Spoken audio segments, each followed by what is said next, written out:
Sir ఏంటో చెప్పు కళ్యాణ్. ఒక నిమిషం బయటికి రండి సార్. సరే వస్తా. ఏంటో చెప్పు కళ్యాణ్. కస్టమర్ 100 రూపాయలు ఇచ్చి 90 రూపాయలు పెట్టి తెచ్చుకున్నాడు సార్. నేను పొరపాటున 500 ఇచ్చాడేమో అని 410 రూపాయలు ఇచ్చేసాను. అదంతా నీ సమస్య. ఏదైనా ఉంటే నువ్వే చూసుకోవాలి, నాకు చెప్పకు. ఏం చేయాలి సార్? 12,000 సాలరీ అంటే రోజు 400 అవుతుంది. ఎక్స్ట్రా ఎంత ఇచ్చానన్నావు?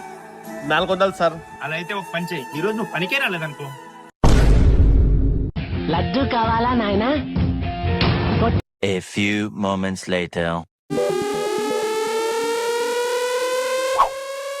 సిస్టమ్ పార్ దేంగే.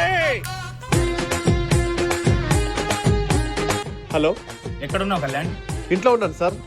ఇంట్లో ఉంటే క్యాష్ మొత్తం ఎవరిస్తారు? ఏంటి సార్ అలా అంటున్నారు? ఈరోజు నేను పనికి రాలేదు కదా. మర్చిపోయారా? ఒకసారి